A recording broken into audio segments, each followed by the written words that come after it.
नाज़रीन आदाब, मैं खालिद शहबाज, आप देख रहे हैं गवाह न्यूज़। अहमदाबाद में गुज़िश्ता दिनों मुसलमानों के 8,500 मकानात को डेमोलिश कर दिया गया।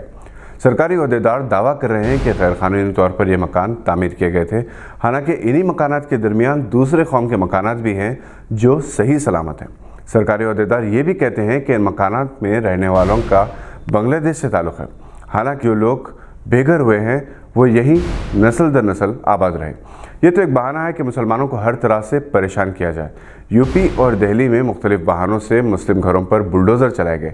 आसाम में भी मुसलमानों के साथ इंतहाई गलत सलूक किया जा रहा है। इन्हें बेघर करके दूसरों का मोहताज बनाने की साजिश है। हुकूमत सबका साथ सबका विकास का दावा करती है। वज़ीर आज़म अरब ममालिक के सरबराहों से गले मिलते हैं, अवार्ड्स हासिल करते हैं, अपने मुल्क के मुख्तलिफ हिस्सों में रहने वाले मुसलमानों के साथ सलूक और इन पर ढाए जाने वाले मज़ालिम पर ना ज़ुबान खोलते हैं और ना ही कोई एक्शन लेते हैं। बेघर, बेबस, बेसहारा ये मुसलमान कहाँ जाए? इन्हें रिहैबिलिटेट करने की जिम्मेदारी इन अमीर तरीन मुसलमानों की है जो अरबों डॉलर्स चैरिटी और हेल्थ केयर के लिए डोनेट करते हैं। इनमें विप्रो के चेयरमैन अजीम प्रेम जी सर फहरिस्त हैं, जो लगभग 12 बिलियन डॉलर्स के मालिक हैं।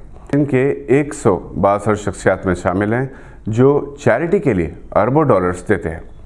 अजीम प्रेम जी ने 25 बरस पहले अपनी कंपनी के 29 बिलियन डॉलर्स के शेयर्स चैरिटी के लिए वक्फ कर दिए थे, जिससे 950 NGOs फ़ायदा उठाती हैं। NGOs में ऐसी कितनी NGOs हैं जो मुस्लिम कम्युनिटी के लिए काम करती हैं, इसका कोई अंदाज़ा नहीं। 2021 में अजीम प्रेम जी ने 9,713 करोड़ रुपए चैरिटी और हेल्थ केयर के लिए डोनेट किए थे। यानी हर रोज़ 27 करोड़ के हिसाब से ये रकम चैरिटी में खर्च हो रही है। इसी तरह लुलु ग्रुप के यूसुफ अली ने 107 करोड़ रुपए चैरिटी में दिए हैं।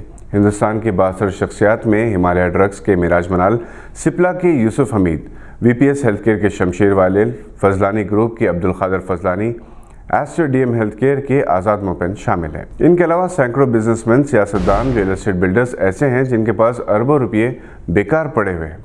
ये शख्सियात हुकूमत और सरकारी फंड्स में तो रकम देते हैं, अगर कुछ रकम से वो मुख्तलिफ रियासतों में हुकूमत से बेकार गैर इस्तेमाल ज़मीनात ख़रीद कर इन पर बेघर मुसलमानों को आबाद करें तो ये इनकी दुनिया और आखिरत के संवरने की ज़मानत होगी।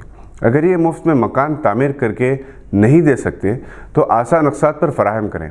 इन बेघर बेबस मुसलमानों की दुआएँ इनके लिए हिफाजती और सलामती का हिसार साबित होंगी। इसके अलावा हिंदुस्तान के बैंकों में दौलतमंद तबका बिलखुसूस NRIs के अरबों रुपये पड़े सड़ रहे हैं, क्योंकि ये इनके रकम का सूद है।